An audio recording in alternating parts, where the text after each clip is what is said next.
Hello everyone, I hope you're having a wonderful day. Today we'll explore the moment Tieu Lac finally stands up to her toxic brother and protects Quan before his kindness is exploited again. If you enjoy this story, don't forget to subscribe so you won't miss the next videos. For a long time, Tieu Lac had tried to believe that family was something a person could not abandon, even when that family kept hurting her.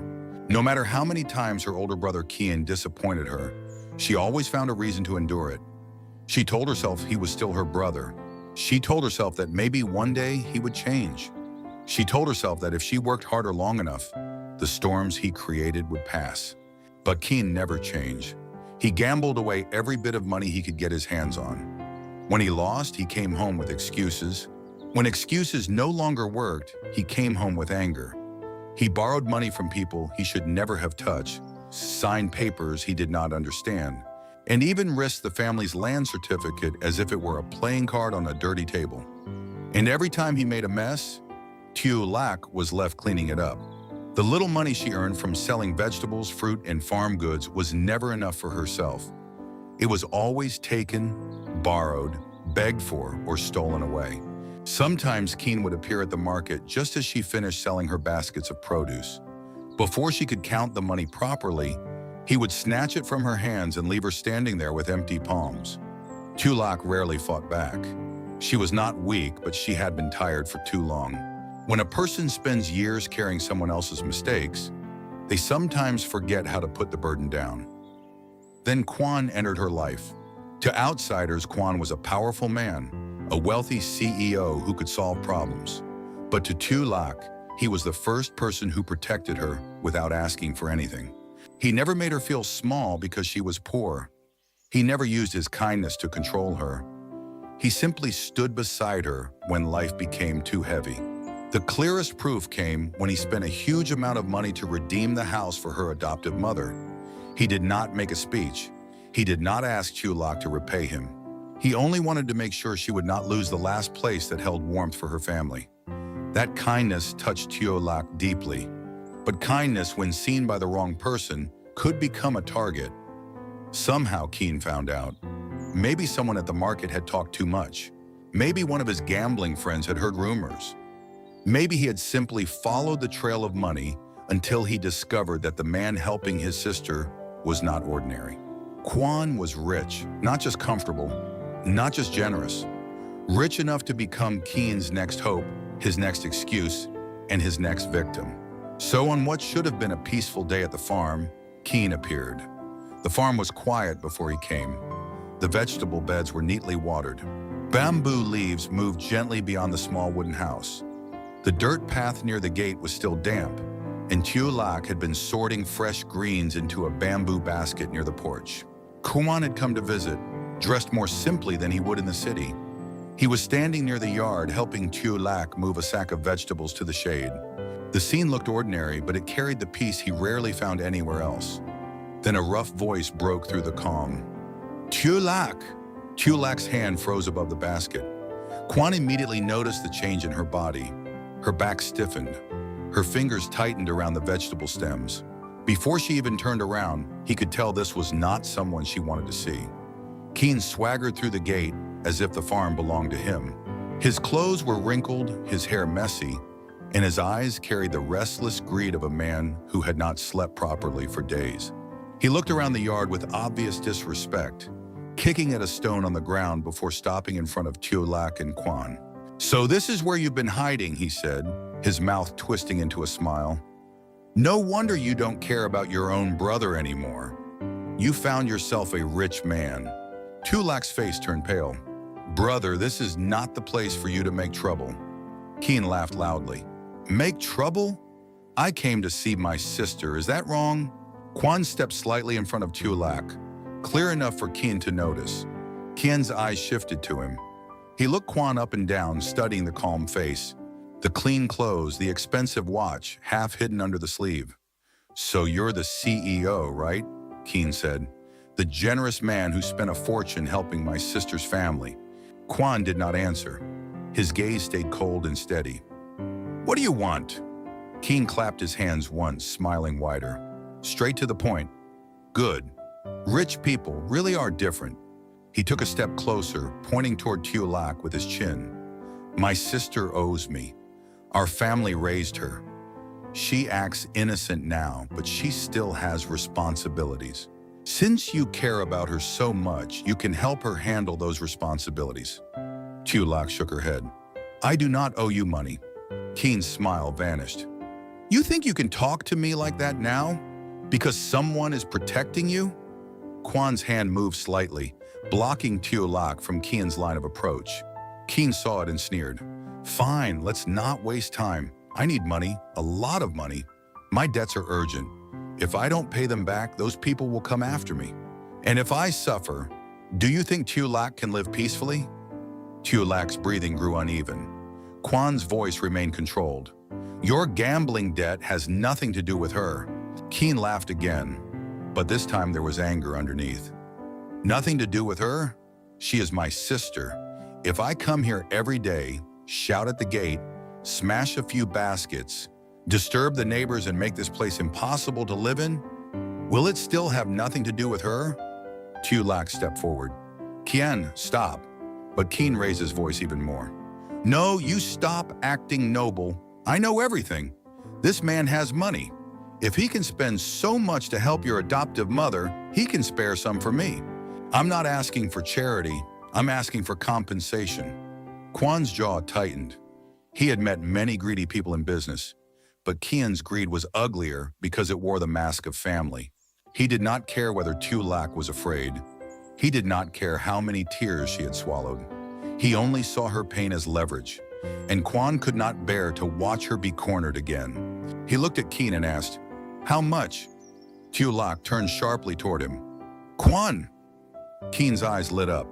I knew you were sensible, he said quickly. For someone like you, this amount is nothing. He named a number so large that the peaceful air of the farm seemed to freeze. Tieu Lac's face changed.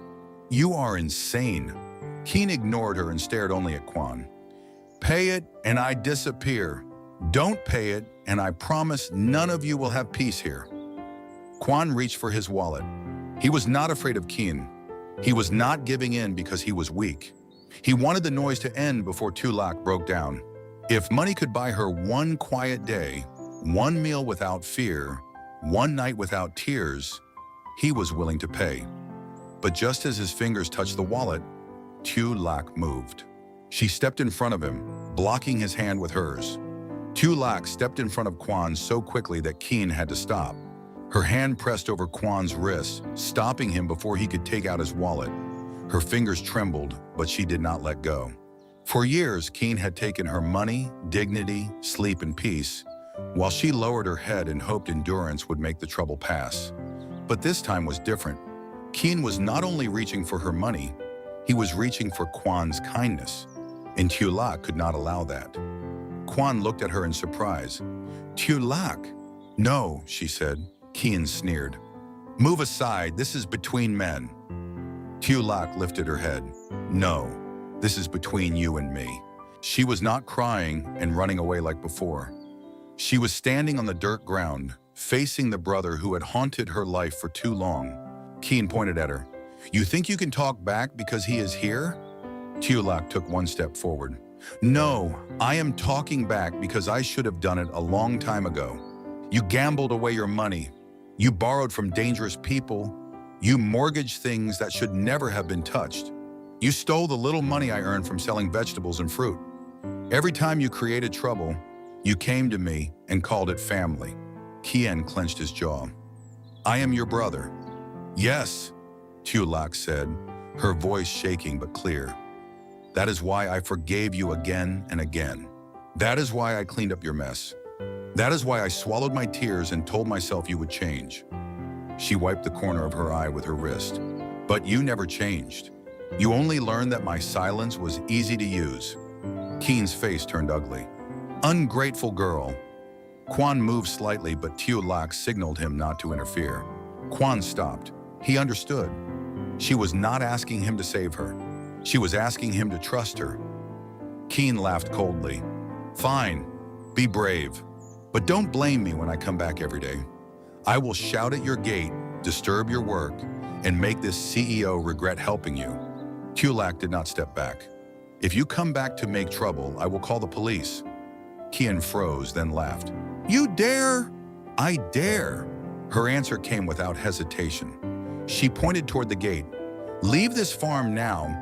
Do not touch Quan. Do not threaten the people here. Do not use my name to ask for money again. From today on, your gambling debts are yours. Your lies are yours. Your shame is yours. Quan stared at her as if he could not recognize his own sister. Tieu Lac continued, each word firmer than the last. I will not sell another basket of vegetables to pay for your cards. I will not let you steal from me again. I will not let you turn Quan's kindness into your gambling fund. If you cross this gate again to threaten us, I will report you immediately. Quan stood behind her, his wallet still untouched. At that moment, he saw Tieu Lac differently. He had always known she was kind, but now standing in front of him with courage in her voice, she was no longer only the gentle girl he wanted to protect. She was someone who could protect him too, with dignity, boundaries, and a heart that had finally learned it did not have to bleed for people who kept holding the knife. Quan looked from Tieu Lac to Quan, searching for weakness. But Quan's face was calm, and Tieu Lac did not move aside. For the first time, Quan seemed unsure. He spat near the gate. You will regret this. Tieu Lac pointed to the road. Leave. Quan stepped backward, still glaring. Don't think this is over. It is over, Tieu Lac said. At least for me. Those words struck the yard harder than any shout. Quan turned and stormed out through the gate. Only when his figure disappeared down the dirt road did Tieu Lac's shoulders loosen. Quan stepped toward her. Are you okay? Tieu Lac nodded, but her face had gone pale. She tried to smile, then failed. The strength that had carried her through the confrontation faded, leaving behind the girl who had been hurt for many years. Quan reached out but stopped before touching her arm, giving her the choice. Tieu Lac looked at his hand, then placed her fingers lightly over his. I am okay, she said, though her voice was unsteady. I just don't want you to pay for my pain anymore. Quan's eyes softened. I only wanted to keep you from suffering. I know, she said. That is why I had to stop you. If you paid him today, he would come back tomorrow. Your kindness would become another thing he could gamble away. Quan was silent. She was right. He had thought money could buy peace, but some people only understood how far they could push before someone finally drew a line. Tieu Lac lowered her head. You have already done too much for me. You saved my mother's house. You treated me like someone worth protecting, but I cannot keep hiding behind you while others hurt you because of me. Quan looked at her for a long moment. Then he said softly, You are not hiding. Tieu Lac lifted her eyes. Quan continued, You were surviving. There is a difference. Her lips trembled. He gently turned his hand and held hers. And today you did not only protect me, you protected yourself. You protected this place. You protected the life you are trying to build. Tieu Lac finally let one tear fall, but this time she did not wipe it away in shame. The wind moved through the bamboo forest around the small wooden house. The dirt path still held the marks of Quan's angry footsteps, but the air had changed. The farm felt like a place Tieu Lac had chosen to defend. Quan took a clean cloth from the porch and placed it gently in her hand. You were very brave, he said. Tieu Lac looked down at the cloth, then back at him. I was scared. I know. But I still wanted to stand in front of you. Quan's voice became lower. I saw that. For a moment, neither of them spoke. The silence between them carried gratitude, affection, respect, in the quiet understanding that love was not only about one person saving the other. Sometimes love was the courage to stand side by side and refuse to let cruelty win. Tieu Lac turned toward the baskets. The greens will wilt if we leave them too long. Quan almost smiled. He picked up one basket. Then I'll help. This time Tieu Lac did not refuse. Together they carried the vegetables back toward the porch. Behind them the gate stood open to the dirt road, but Quan was gone. Ahead of them, the small wooden house waited inside the bamboo forest. Quan glanced at Tieu Lac. He had once believed he was the only one protecting her, but today she had shown him the truth. Tieu Lac was gentle, but not weak. She was kind, but not helpless. When someone tried to harm the people she loved, she could become stronger than anyone expected. From that day on, Quan understood her more deeply. He did not love her because she needed saving. He loved her because, even after everything she had suffered, she still chose kindness without surrendering her dignity. And Tieu Lac finally understood something. Family should not be a chain. Love should not be a debt. And protecting the person she cared about did not make her selfish. It made her free. Quan, Tieu Lac's toxic older brother, discovers that Quan is a wealthy CEO and comes to the peaceful farm to demand money for his gambling debts. He threatens to cause trouble, disturb the farm, and destroy Tieu Lac's peace if Quan refuses to pay.